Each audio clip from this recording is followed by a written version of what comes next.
Bien, muy agradecido nuevamente a todos ustedes, no solamente a los arquitectos, a los bachilleres y a los estudiantes.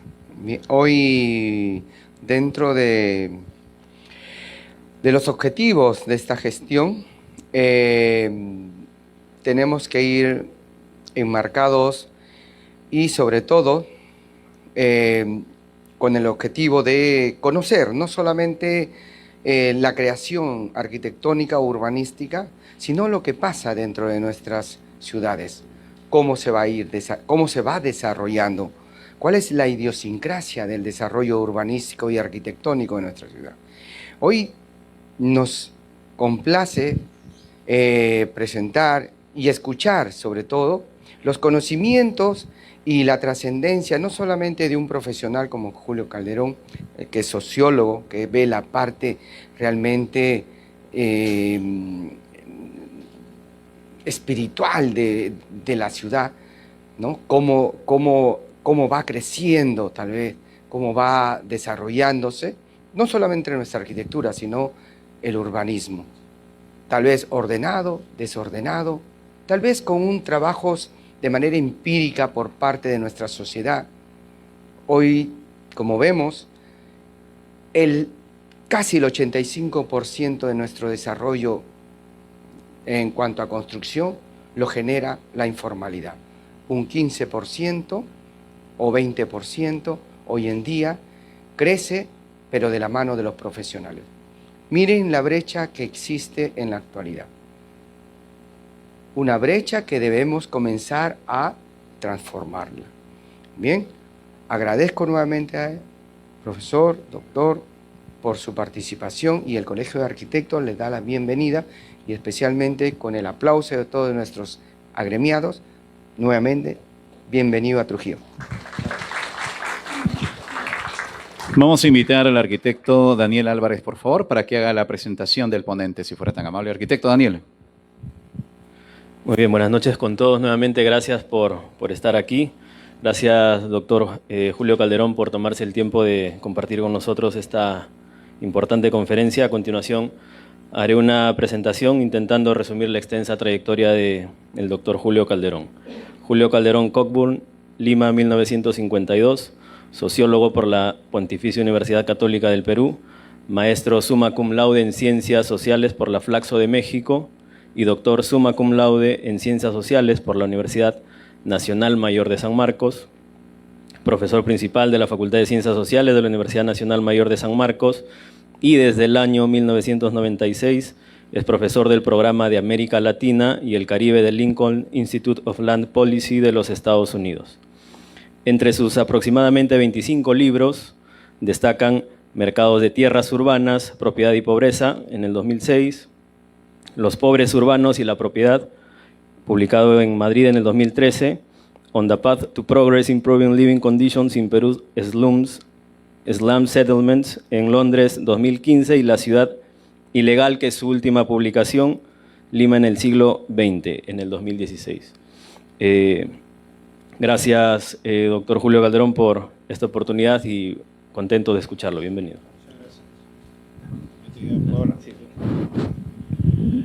Bueno, buenas noches. Me van a disculpar, estoy un poco resfriado, pero bueno. Bueno, quiero agradecer, por supuesto, al Colegio de Arquitectos por esta invitación que he tomado con mucha alegría y agrado, ¿no? Quiero agradecer por la invitación que me han hecho.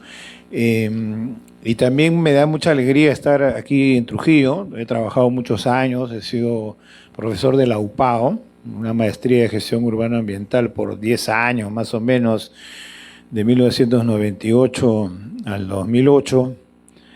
También fui asesor de tesis y jurado de tesis, ¿no? Me acuerdo mucho haber sido jurado de la tesis de la arquitecta Nelia Memilla. No sé qué habrá sido de su vida, hace tiempo que no la veo, pero ella tuvo una tesis muy buena sobre el programa Alto Trujillo, entonces conozco ese programa.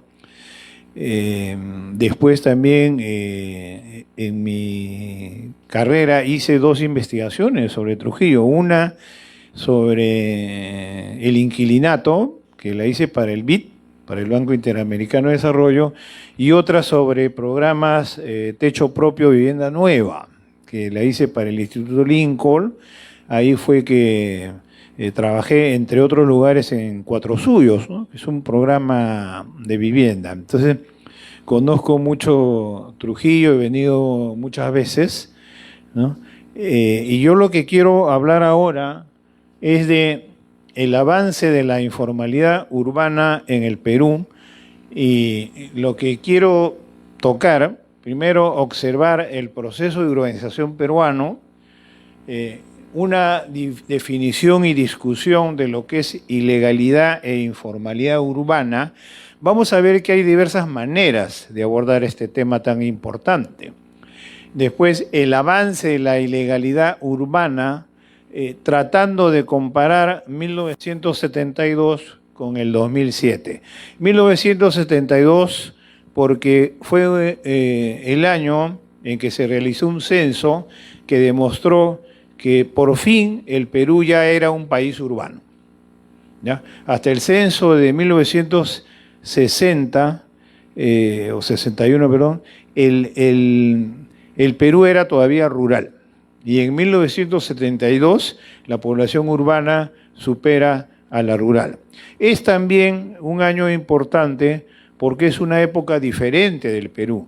Es cuando se había ensayado un modelo de industrialización por sustitución de importaciones. O sea, el Perú, de mano de sus gobernantes, quería ser un país industrializado y a eso se enrumbó. El año 2007 es otro Perú. Es un Perú donde ya no se quiere industrializar el país, sino se piensa que mediante una economía primario agroextractiva, ¿no? O sea, exportando minerales, mangos, uvas, lo que ustedes quieran, el Perú se va a desarrollar. Pero además es el año del inicio del gran crecimiento económico que tuvo el Perú, que tuvo un gran crecimiento entre 2007 y 2013, ¿no? Entonces son dos momentos en la historia del Perú que a mí me interesa recalcar.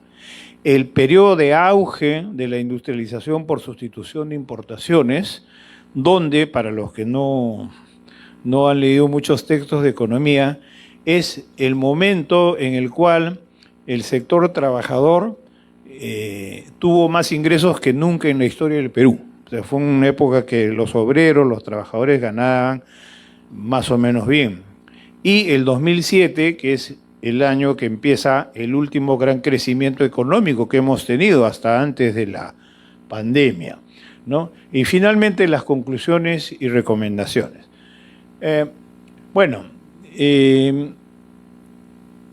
Lo interesante es que tanto en la época de la industrialización, ¿no?, como en el modelo extractivo primario neoliberal, ¿no?, las ciudades peruanas crecieron de forma ilegal, ¿no? Ese primer dato nos está diciendo que o nos queremos industrializar o queremos ser primario extractivos, pero el rasgo común es que no tenemos mercados de vivienda para la mayoría de la gente, ni tenemos políticas de vivienda para la mayoría de la gente. O sea, cualquiera haya sido nuestro periodo, la mayor parte de la gente no pudo acceder a una vivienda. Y el hecho de que no pueda acceder a una vivienda es la existencia de la barriada. Si la gente tuviera dinero de su salario para ir al mercado y comprar una vivienda, no habrían barriadas.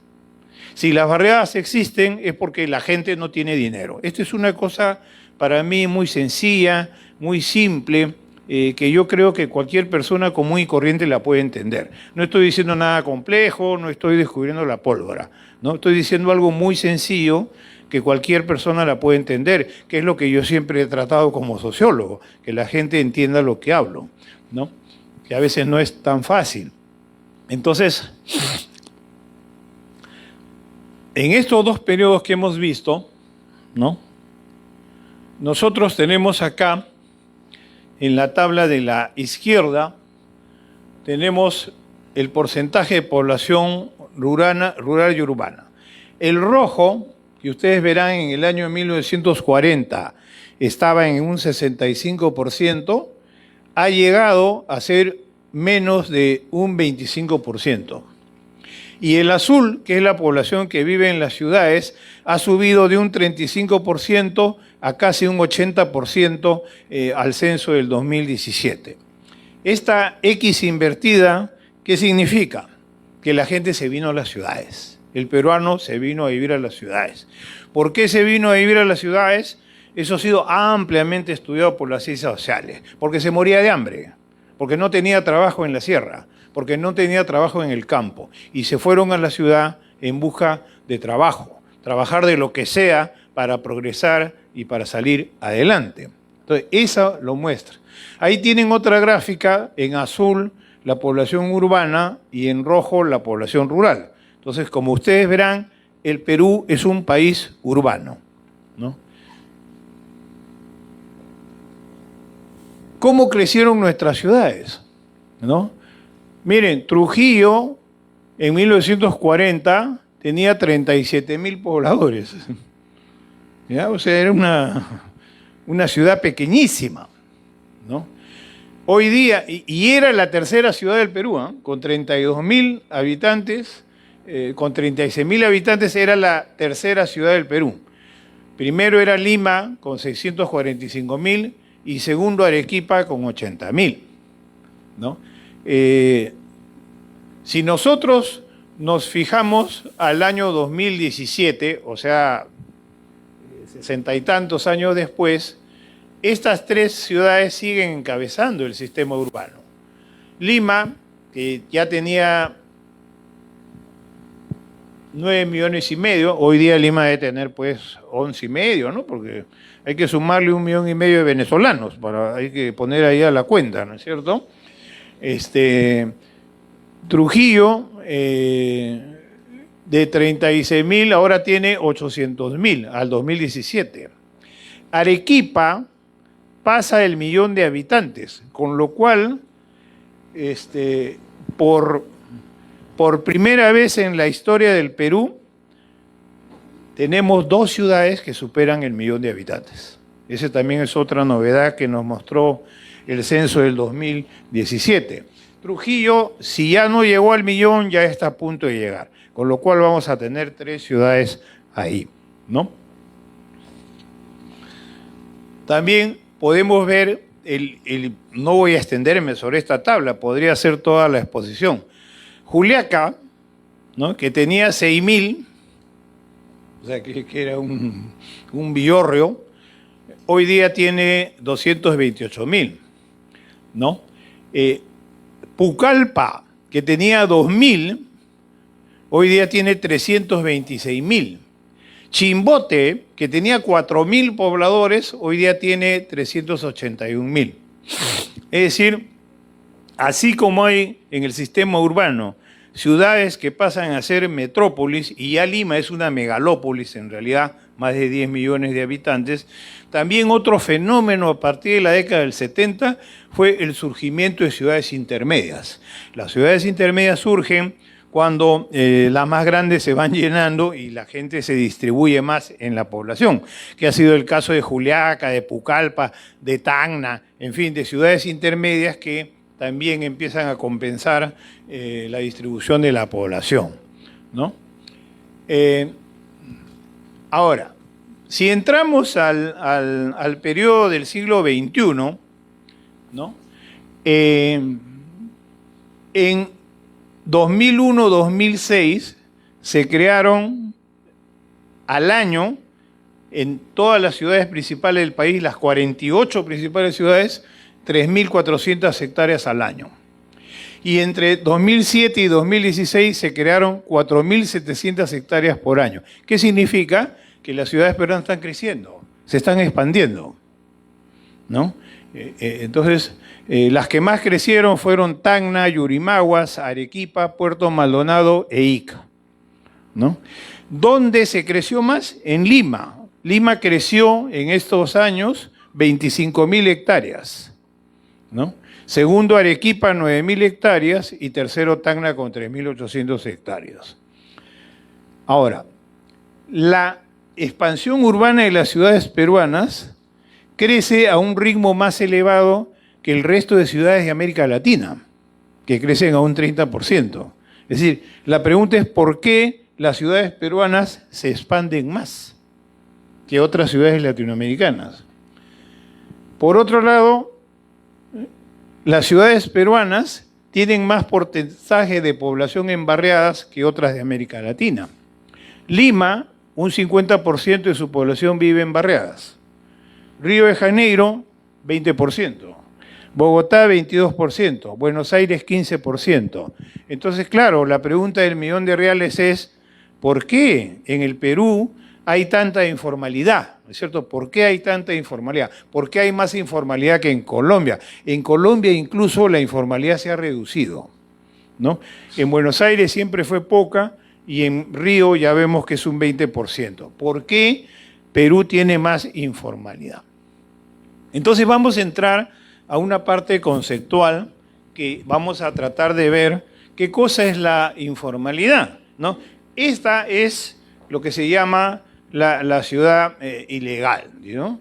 Se crece como se puede, se va trepando al cerro, el día que haya el famoso terremoto se van a venir abajo, en fin, todo lo que ya sabemos del urbanismo peruano, ¿no?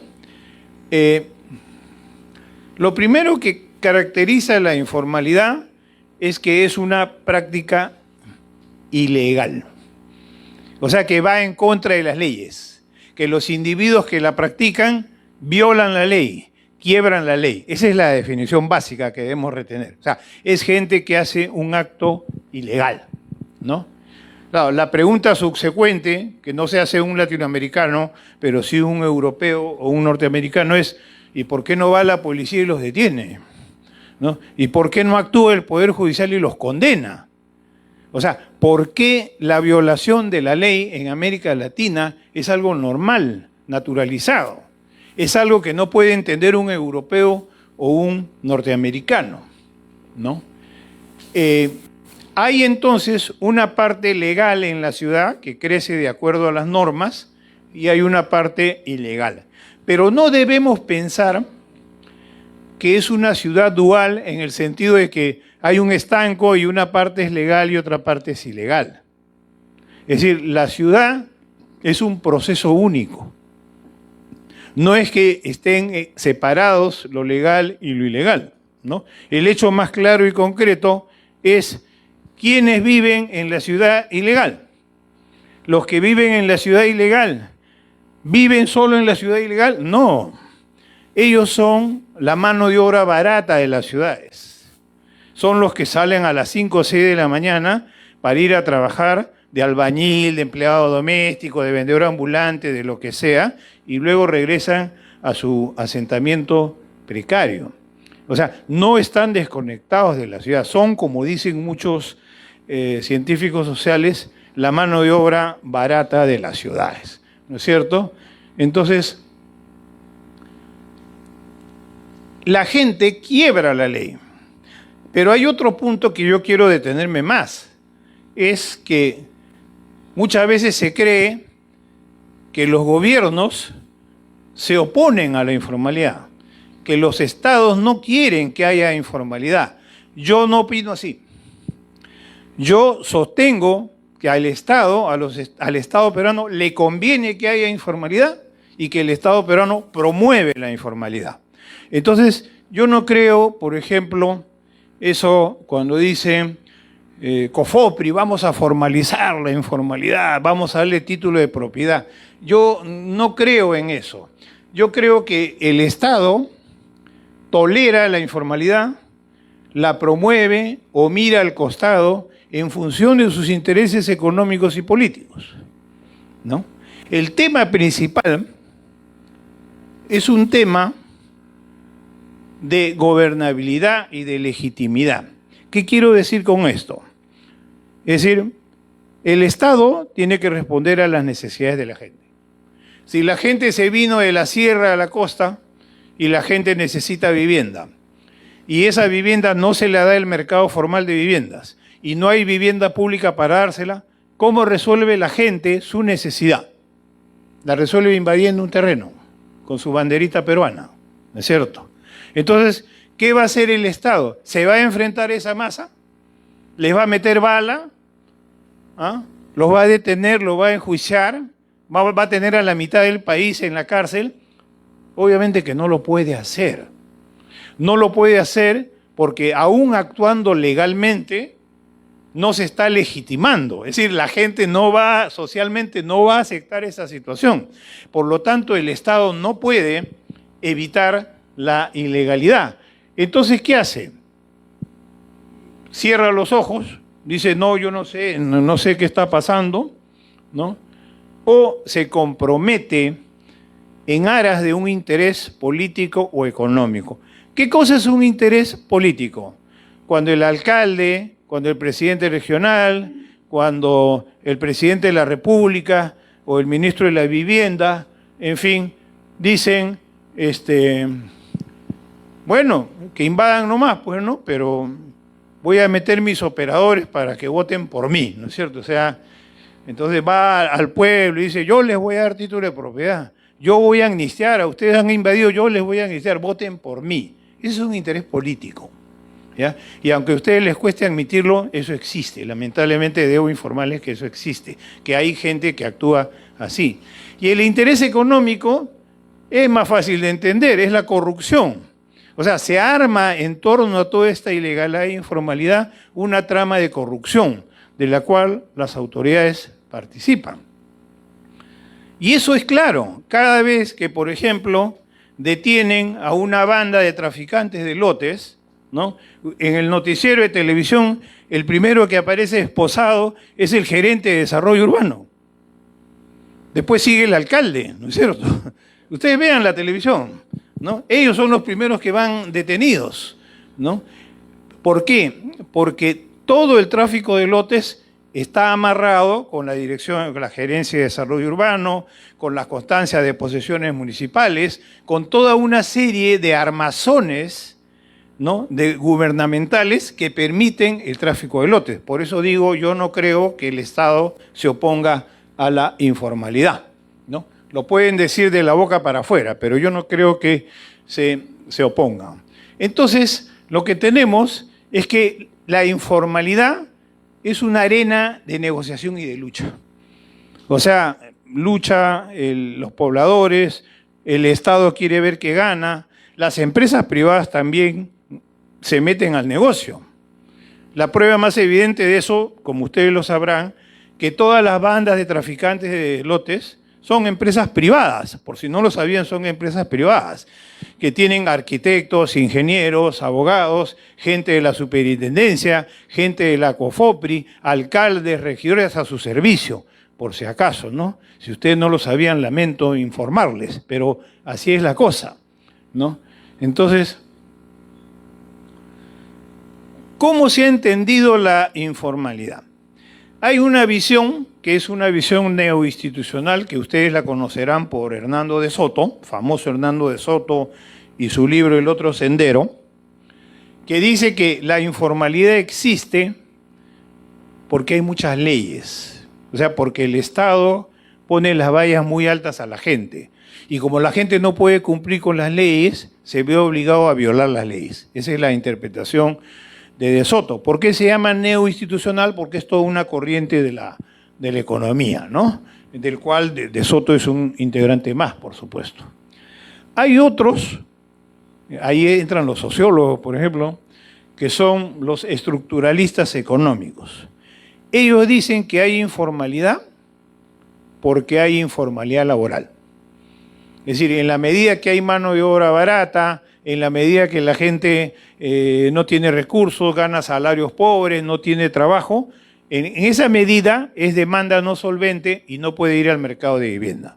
Por lo tanto, es obligado por el sistema a ser informal, a quebrar la ley. Esa es una interpretación estructural. La otra es la interpretación institucional que tiene que ver con el derecho. Y, por supuesto, hay la interpretación que combina ambas, ¿no es cierto? Que combina lo económico y lo legal, y esa se llama la multicausal, ¿no? La multicausal sostiene que lo formal y lo informal es un continuo. Vuelvo a la idea de los estancos. No es que hay una parte informal y hay una parte formal, sino que se articulan en rizomas. Muy claramente lo dice Banasco, ¿no? Banasco dice, ahí está, el aspecto más complicado y efectivamente el más interesante de esa diferenciación está en el hecho de que los elementos formales e informales están imbricados en estructuras de acción social. La conclusión importante que podemos sugerir sería que la economía informal en cuanto tal no debería estar en el centro de la investigación académica, sino, sobre todo, en el juego entre lo formal y lo informal en las estructuras reales de la acción. En otras palabras, no hay que detenernos mucho en la informalidad, en la pobreza, en la precariedad, ¿no? No hay que detenernos en eso. Hay que detenernos en cómo lo formal y lo informal se articulan para que esto ocurra, ¿no? Y esa es una idea que yo he venido sosteniendo hace algunos años y que, por supuesto, es la interpretación académicamente aceptada en el mundo, ¿no? Entonces, ¿qué caracteriza esta informalidad que, como vemos, se retroalimenta, es un rizoma? La gente entra a lo formal y entra a lo informal, entran y salen. Bueno, primero, que la informalidad es coproducida entre el Estado, el mercado y la necesidad de la gente. O sea, estos tres agentes generan la informalidad, ¿ya? No es que la informalidad sea generada solo por la gente, ¿no? También el mercado. Los traficantes de lotes son un mercado, por si acaso, de repente no lo sabían, sí, los traficantes de lotes son un mercado, ¿no? Son una empresa privada, como ya lo dije, ¿no? Yo no tengo nada en contra de la empresa privada, ¿no? Pero sí en contra de este tipo de empresa privada, ¿no? El Estado crea la informalidad. Al aceptar la informalidad crea un modo de urbanización, ¿no? Una lógica, un sistema de normas. Es un estado de excepción. ¿Qué cosa es un estado de excepción? Es que la soberanía está al mismo tiempo dentro y fuera del orden jurídico. Pero ustedes dicen que el Estado puede salirse de su orden jurídico, sí, se llama estado de excepción, ¿no es cierto? Cuando usted ve a un alcalde que dice, necesito que mi distrito sea declarado en estado de emergencia, está planteando un estado de excepción. Significa que las leyes que rigen la sociedad por un momento se suspenden, no se aplican. No se aplican las garantías individuales, la policía puede entrar a tu domicilio y puede detenerte, cosa que no ocurriría normalmente. Entonces es un estado de excepción. ¿Cuándo se da el estado de excepción? Cuando, por ejemplo, en 1961 el Estado dijo, todos los que invadieron hasta septiembre de 1960, no se les aplicará medidas punitivas, sino que el Estado los reconocerá, los apoyará y les dará un título de propiedad. El Estado está diciendo que ya la propiedad no existe y que cada uno puede hacer lo que quiera. No, no está diciendo eso. Está diciendo, por excepción, aquella gente pobre que invadió, lo vamos a amnistiar y lo vamos a someter a regla, lo vamos a formalizar. Eso es lo que está diciendo. Y eso es un estado de excepción.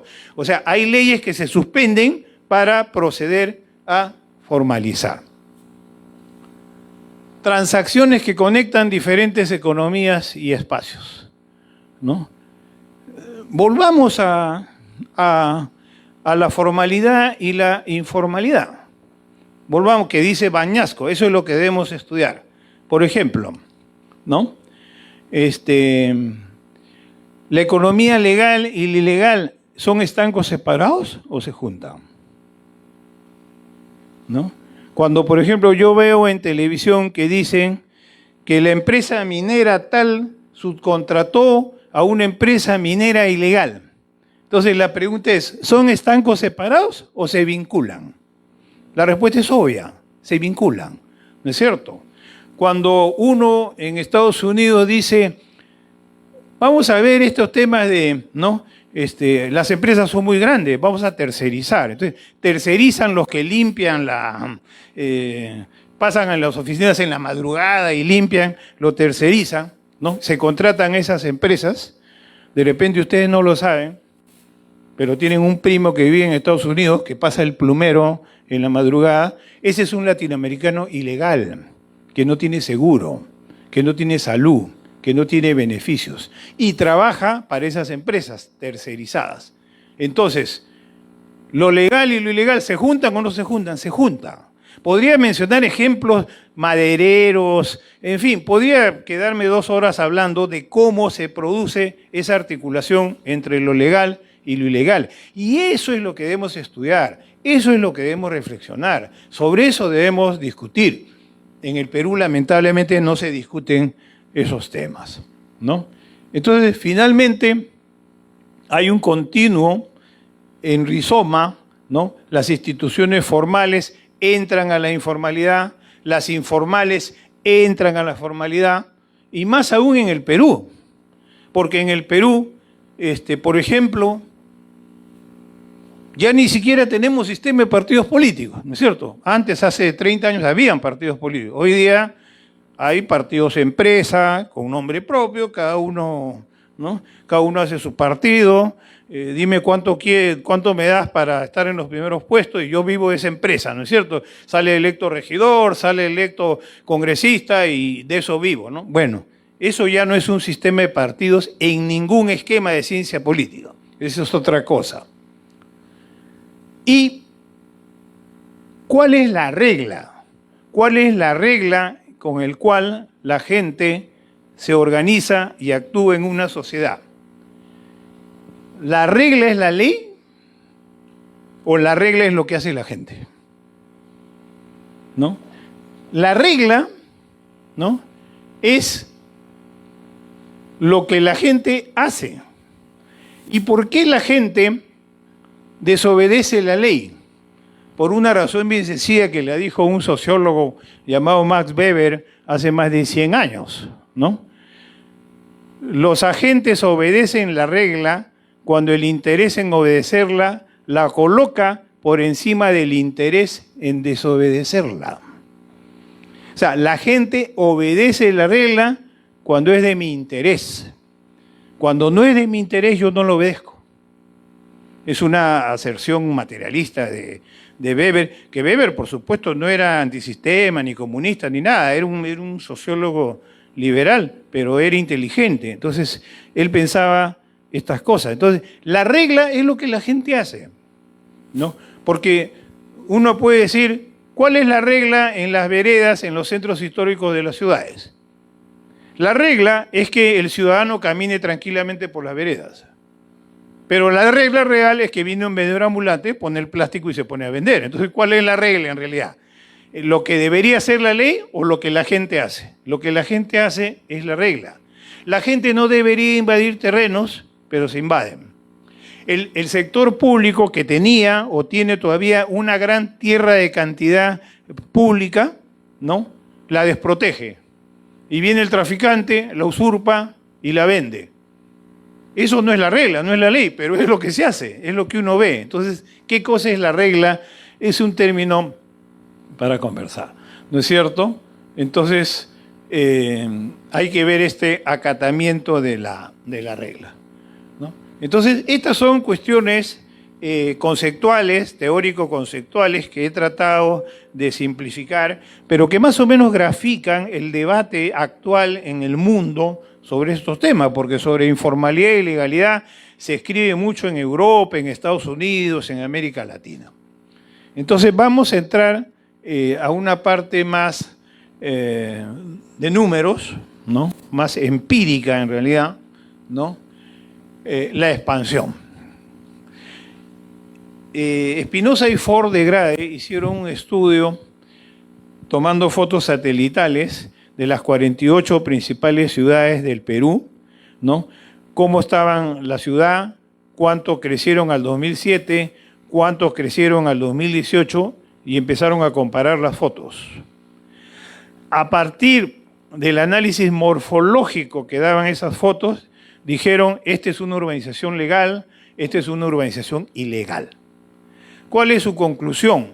que en las 48 principales ciudades del país, las más grandes, la expansión urbana, el 93% ha sido informal y el 7% formal. ¿Eso qué quiere decir? Que todas las ciudades peruanas, Iquitos, Sullana, Trujillo, Lima, crecen por la informalidad, crecen por la ilegalidad, ¿no?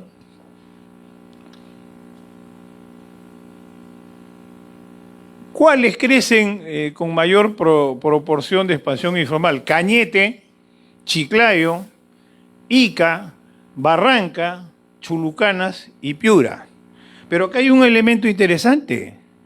¿No son Piura e Ica las joyas de la corona? ¿No son las ciudades y las regiones y los territorios donde el crecimiento económico se ha mostrado en su vera magnitud? Pero ¿dónde vive esa gente?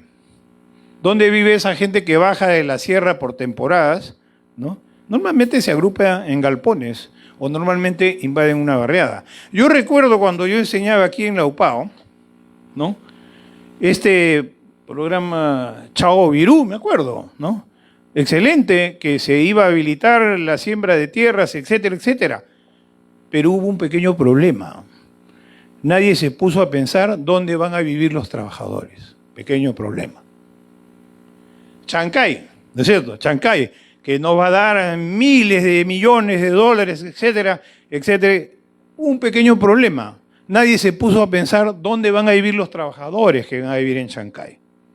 Son temas que nadie se pone a pensar, ¿no es cierto? Entonces, hay ahí un problema con esa fuerza de trabajo que va llegando a las ciudades y tiene que optar por la ilegalidad, ¿no? Ahora, de ese 93%, ¿cuántos tierra se vende en bruto? O sea, sin nada, o sea, se vende, se tiza y se vende, según Espinosa y Ford, 47%. ¿Cuánto es una lotización informal, trazado regular, lotes alineados, derecho de propiedad parcial? 46%. ¿Cuánto es la urbanización formal, la que hacen las urbanizadoras, los portales, etcétera, etcétera, ese crecimiento? 6%. ¿Cuánto es la política de vivienda, Fondo Mi Vivienda, Techo Propio? 1%. O sea, el mercado formal de viviendas solo ha producido el 7% de la expansión de las 48 principales ciudades del país en el siglo XXI. Esos son los datos que nosotros tenemos.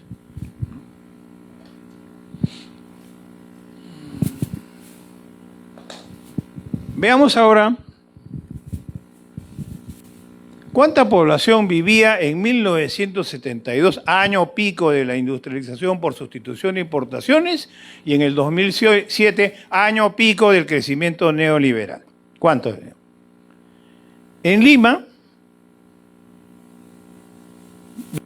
en pueblos jóvenes, 38%. ¿Cuánto viven en el 2007? 50%. Ustedes dirán, oiga, señor sociólogo, pero usted me está dando los datos del censo del 2007. ¿Por qué no nos da el del 2017? ¿No es cierto? Bueno, le voy a explicar por qué. En el 2007, después del censo, el Ministerio de Vivienda, Construcción y Saneamiento encargó un estudio al INEI para que le diga cuánta población vivía en barriadas. Y salieron esos resultados sorprendentes, ¿no? Los del Ministerio de Vivienda se molestaron porque ellos pensaron que con el éxito del Fondo Mi Vivienda la población en informalidad iba a bajar, pero había subido, ¿no? Entonces, cuando se realizó el censo del 2017, ¿qué hizo el Ministerio de Vivienda, Construcción y Saneamiento? Ya no encargó ese estudio al INEI. Por lo tanto, no sabemos la información del censo de la población barrial. O sea, lo que se llama en criollo, mataron al mensajero, ¿no es cierto? Como este va a dar malas noticias, métele un balazo de una vez y no sabemos cuánto es. No sabemos, pues. No sabemos porque los que nos gobiernan decidieron que mejor era no saberlo. O sea, en el fondo nos estaban haciendo un bien, ¿no? Porque ya no sabemos, pues, ¿no? Entonces, Lima pasa del 38 al 50%. Arequipa pasa del 48 al 57%. Trujillo, Palma, por favor, baja de 61% a 45% de población en pueblos jóvenes, ¿no? O sea, otro cambio significativo es que la mayor ciudad barriada en el país ha cambiado. En 1972 era Chimbote, con un 90% de la población viviendo en barriada. O sea, Chimbote era una gran barriada, ¿cierto? Pero en el 2007 ya no es Chimbote, es Iquitos. En Iquitos el 87.4% vive en una barriada. O sea, la actual ciudad barriada del Perú es Iquitos, ya no es Chimbote, ¿no? En Chimbote solamente es el 76% que vive en una barriada, o sea, casi todos, ¿no? Entonces, si ustedes se dan cuenta, ha subido mucho la población en barriadas, pero en algunas ciudades como Trujillo ha disminuido. Y lo interesante que algún día se estudiará, todavía no se estudia porque lamentablemente los estudios urbanos en Lima son realizados por gente de Lima y cuando se estudia provincias es la gente de Lima. O sea, la gente de provincias no estudia sus ciudades. Por alguna razón será, ¿no? No habrá plata, no habrá interés, pero yo no veo estudios. Por ejemplo, ahora hubo una feria del libro a la que fui tratando de buscar libros actuales sobre el urbanismo y la ciudad de Trujillo. No encontré ninguno. Hace 6 años me fui a Huánuco y me volqué a las librerías para ver estudios sobre Huánuco. No hay ciudades sobre la ciudad, no hay nadie. En provincias nadie estudia sus ciudades, ¿no es cierto? Ese es un gran defecto. Pero algún día sabremos por qué en las ciudades de la sierra no hay tanta barriada. Fíjense ustedes, ¿no? Cajamarca, 15% en barriada. Juliaca, 2.1% en barriada. ¿Por qué en algunas ciudades de la sierra no hay tanta barriada? En cambio, las ciudades de la costa están llenas de barriada. Habría que saberlo. Yo tengo una hipótesis. Yo no tengo una respuesta, tengo una hipótesis. Creo que es porque en las ciudades de la costa hay mucha tierra de comunidades campesinas de la costa y tierra pública, y que esa tierra es más fácilmente vendible, ¿no? O invadible. En cambio, en la sierra, la periferia de las ciudades son chacras cuyos dueños son propietarios y no dejan que las invadan. Esa es una hipótesis. Bueno, algún día habrá que estudiar esto, ¿no? Esperemos, ojalá. Bueno, acá tienen un gráfico, el naranja, por supuesto, es 2007, ¿no? En algunos casos sube, en Iquitos sube un montón, como se darán cuenta, ¿no? En Huancayo siempre fue baja la población en barriadas, en Pucallpa igual, en Juliaca igual, en Cajamarca igual. Habría que saber por qué. Los gráficos tienen una ventaja, porque cuando uno muestra tablas, a la gente que mira las tablas le empieza a doler la cabeza, ¿ya? Entonces dice, ay, necesito una pastilla, algo, no entiendo esos números. Pero cuando uno ve un gráfico, sí se entiende mejor. Por eso es que los grandes expositores internacionales, que no es mi caso, por supuesto, normalmente presentan gráficos. Pero para los sociólogos los datos son los que valen más que los gráficos. Pero bueno, ahí tienen el gráfico, ¿no? Pasemos ahora a la informalidad en Lima. Ya hemos visto a nivel nacional, 93% en el siglo XXI se expandió informalmente. En Lima no estamos tan mal. Solo el 91% de la ciudad se expandió informalmente, ¿no? Estamos un poquito mejor que a nivel nacional, ¿no? Entonces,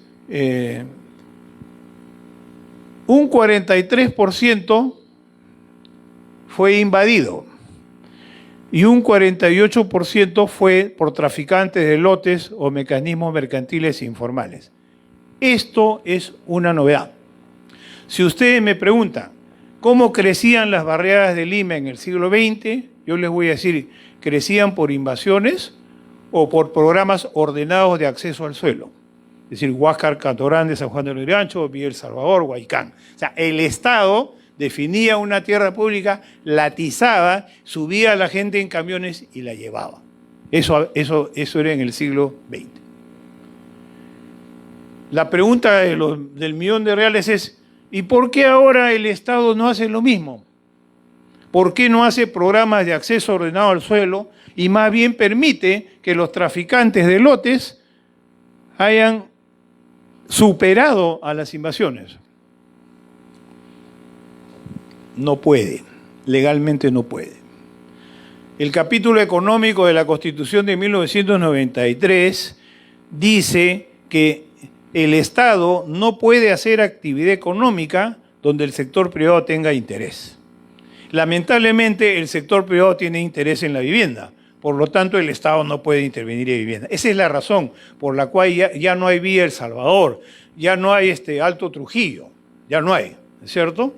Entonces, se dejó el campo para los traficantes de lotes, ¿no? La población de las barriadas se incrementó entre 1993 y el 2007 de 2 millones a 4 millones. Se duplicó en 14 años. O sea, en el auge del neoliberalismo, la población de barriadas de Lima se duplicó de 2 a 4 millones. Acá tienen un gráfico de lo que les dije, ¿no? Por ejemplo, los naranja son no mercantil informal. Formal privado es este azulito, muy poquito. Y lo demás, o sea, salvo este azul y este verdecito, lo demás es informal. No voy a entrar en los detalles de informalidad por razones de tiempo, ¿no? Entonces, cuando nosotros vemos las barriadas de Lima, ¿no? Cuando Matos Mari hizo su famoso estudio Las barriadas de Lima en 1956, ¿no? Habían 56 barriadas en Lima y esto era el 10% de la población. Pero ahora ha subido tremendamente. Como no quiero generarles un malestar de cabeza, vamos a entrar a los dibujitos, ¿no? Entonces ustedes verán ahí las barriadas de Lima, ¿no? En 1960 no llegaban digamos, a 200, una cosa así. Se mantuvieron así con Velasco, 70, se mantuvieron más o menos en los 80 y explotan. ¿A partir de cuánto explotan? A partir del 93, recontra explotan en el año 2000 y en el 2007. O sea, fíjense ustedes todo lo que creció en el siglo XXI y finales del XX y todo lo que creció en el siglo XX. Obviamente, la informalidad ha crecido. Hoy tenemos más barriadas que antes, ¿no? El porcentaje en Lima, ¿cuánta población de Lima vive en barriadas? En el 56 era 10%. Hoy día es el 50%. Y miren cómo ha ido creciendo. Siempre ha crecido, ¿no? La población igual ha crecido, ¿no? Pero acá hay un dato interesante, ¿eh? Fíjense, si ustedes ven la población, se multiplica por 2. Pero si ustedes ven las barriadas, se multiplican por 4. ¿Qué significa que las barriadas se multipliquen por 4 y que la población barrial se multiplique solo por 2? Significa que hay menos densidad, ¿ya? En la época de Villa El Salvador, Huáscar, Canto Grande, Huaycán, teníamos más de 3.000 habitantes por barriada. Pero ahora tenemos mini barriadas. Por eso es que ustedes ven la densidad baja a menos de 1.000, ¿no? Sube y baja. Entonces, ¿por qué la población se duplica y el número de barriadas se cuatriplica? Porque hay barriadas más pequeñas. Se invade la punta del cerro. Los traficantes de lotes te venden cualquier cosa. Ya no hay programas de acceso ordenado al suelo. Ya el Estado no usa el suelo público para llevar a los pobladores, como fue el caso de Villa El Salvador. La política es otra. Y todo eso está llevando no solo a que haya más barriadas, que haya mayor porcentaje de población en barriadas, sino está llevando a barriadas más pequeñas.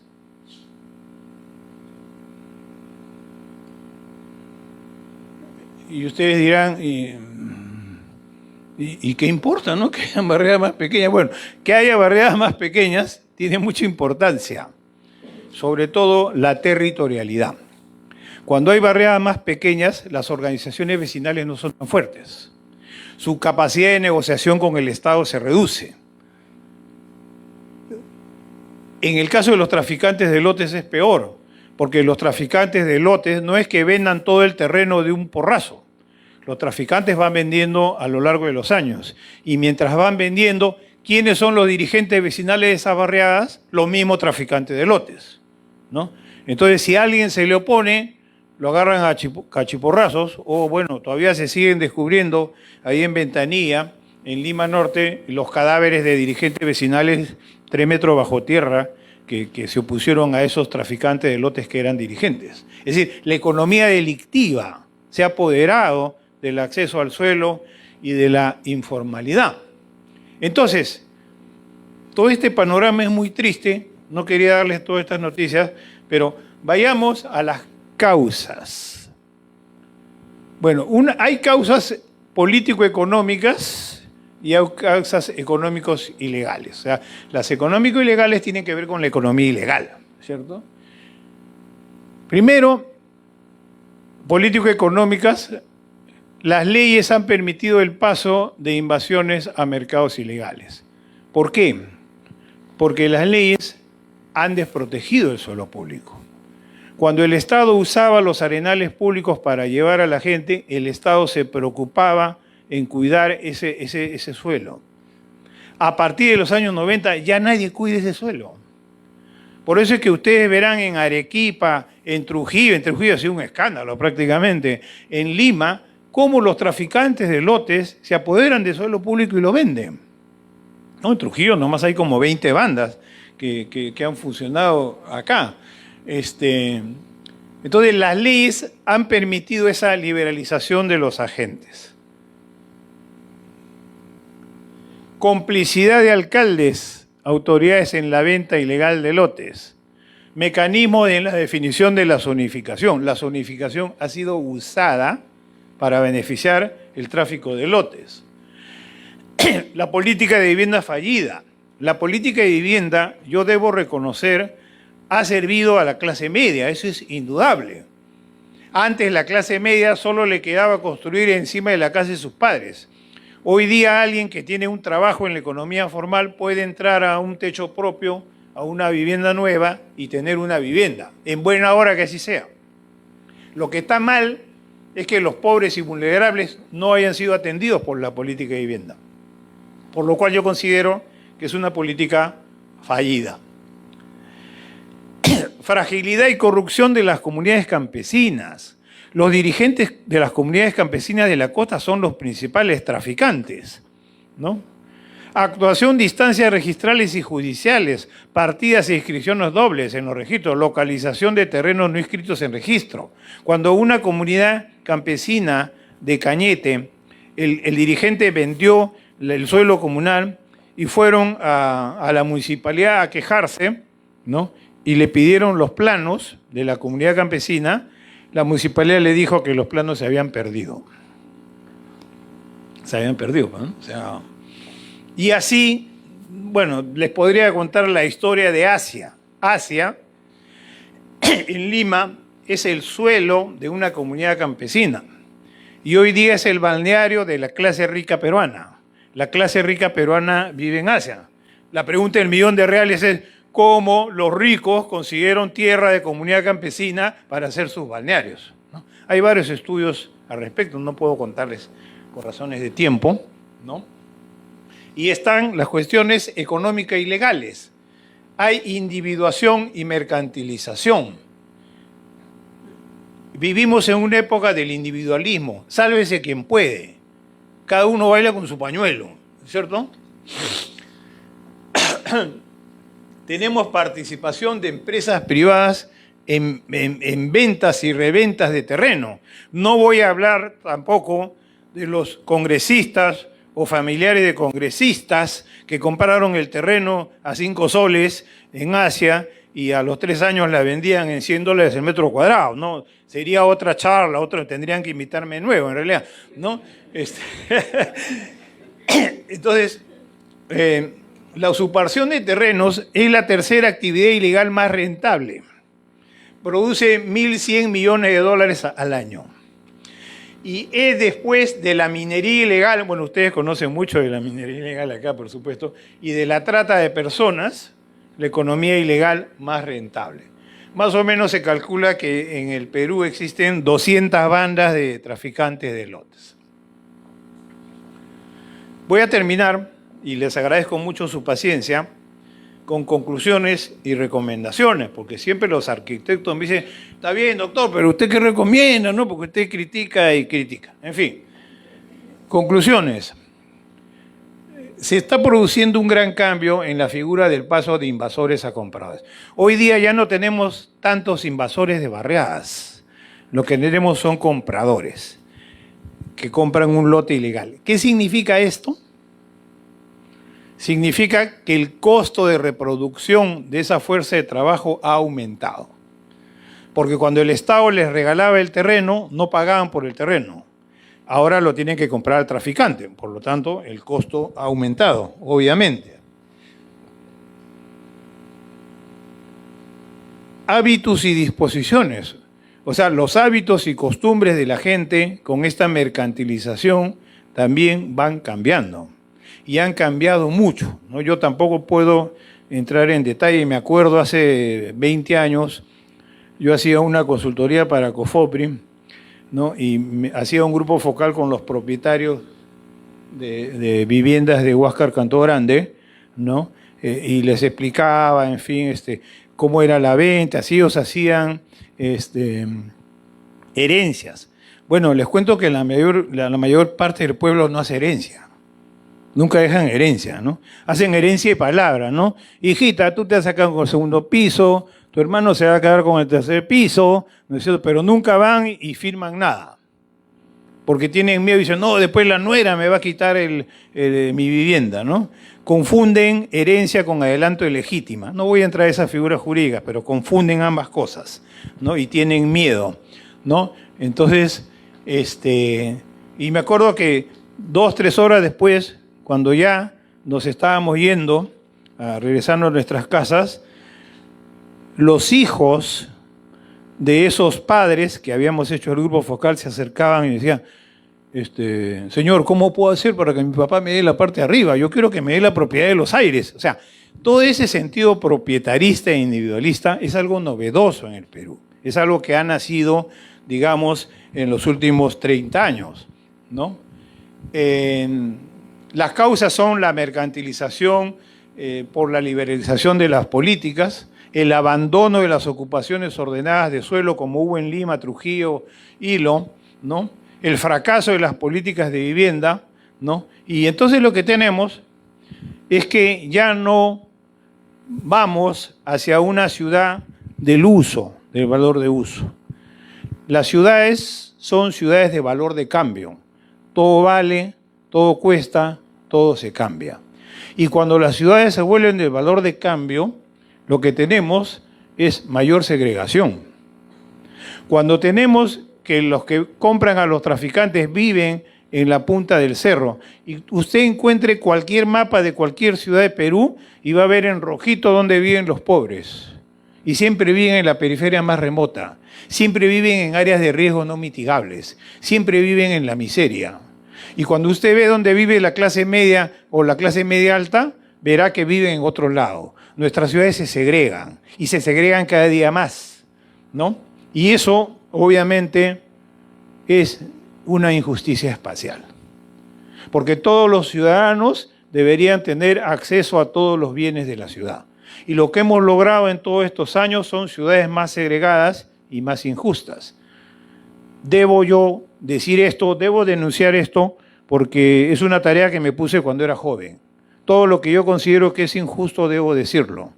Por eso tal vez ustedes me habrán escuchado alguna vez en alguna conferencia o en algún debate, ¿no? y dirán, ¿y cómo lo siguen invitando a este tipo? ¿No? O sea, ¿por qué lo siguen invitando? Pero en fin, y por último, ¿qué creo que debemos hacer? Rápidamente ya para terminar. Defender la Ley de Desarrollo Urbano Sostenible 31313. Defenderla. Porque esa ley ha sido atacada por los grupos de poder económico. El principal ataque ha sido la demanda de inconstitucionalidad planteada por el Colegio de Abogados de Lima Sur, ¿no? Que planteó al Tribunal Constitucional que cobrar el incremento del valor del suelo es inconstitucional. Por si acaso, ya el tribunal dictó sentencia el año pasado y el tribunal ha reconocido el derecho del Estado de recuperar parte de su inversión pública. Eso ya está zanjado, eso ya no se podrá dar marcha atrás. Aunque claro, sé que en el Congreso algunos se quieren bajar la ley, ¿no? No tenemos el reglamento del incremento del valor del suelo, porque los grupos poderosos se oponen. No tenemos el reglamento de los operadores de suelo. Y mientras son dos reglamentos que la ley había anunciado en 60 días en el año 2021. En 60 días, ¿no? Todavía no tenemos. Y no tenemos porque hay grupos que se oponen, ¿no? También debemos reforzar una planificación vinculante al crecimiento, control y fiscalización de los agentes privados. Cada vez que se plantea un nivel de control, como acaba de ocurrir con el reglamento de viviendas sociales pedido hace semanas, o como acaba de ocurrir con la ley de vivienda social aprobada por el Congreso, cada vez que se dice el Estado tiene que controlar, porque hay empresarios que se les va la mano, hay una oposición en bloque. Nadie quiere que el Estado sancione y fiscalice, ¿no? La idea es la autorregulación de las empresas. Debo decirlo claramente, yo no creo en la autorregulación de las empresas.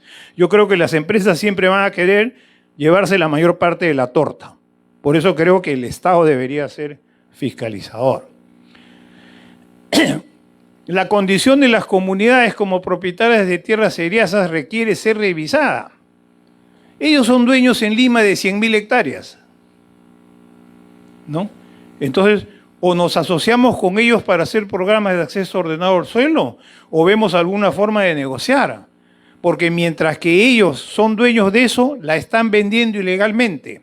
Ellos forman parte de los traficantes de lotes, y eso es en toda la costa peruana.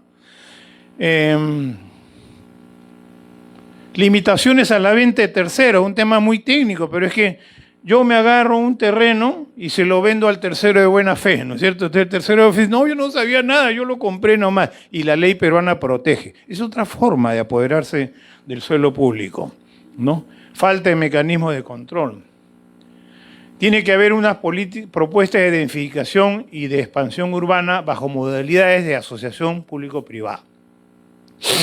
Yo lo que sostengo, por ejemplo, es que el Estado peruano tiene que asociarse con propietarios de lotes, que pueden ser de terreno, que pueden ser propietarios de reforma agraria o pueden ser comunidades campesinas de la costa, y decirle, mira, yo habilito y tú me das la mitad del terreno y la otra mitad habilitada te quedas tú. Entonces, de manera tal que ahí podemos hacer vivienda social. Es una propuesta que vengo planteando desde 1998. Nadie me ha hecho caso, pero no importa, yo la sigo planteando, ¿no? Tiene que haber un Estado regulador, ¿no? Tenemos que revisar los modelos de vivienda en Corea, en Colombia, donde ha habido estas modalidades de asociaciones público-privadas, ¿no? Debemos reducir la política de vivienda llamada subsidio a la demanda, que ha excluido a pobres y vulnerables, ¿no? Tenemos, el otro día me peleé con unos empresarios en el Congreso, vivienda social en el Perú que cuesta, el valor es 100.000 a 120.000 dólares. ¿En qué país del planeta una vivienda social puede tener el valor de $100.000. En ningún país, solo en el Perú esto es posible. Y eso se hace porque hay subsidios y créditos blandos. Entonces, cuando se quiere participar del reparto de la torta, obviamente se quiere sacar ahí ganancias. Yo creo que esa política hay que cambiarla. Es más, creo que como la política de vivienda se orienta más a la clase media, deberíamos crear 2 programas. Un programa de vivienda social para la clase media, con sus normas y sus fondos, y un programa de vivienda social para los pobres, con sus normas y sus fondos. Y el hecho que no exista esta división significa que siempre va a ir para la clase media. Es una hipótesis que yo tengo, ¿no? Bueno, muchas gracias, ¿ah?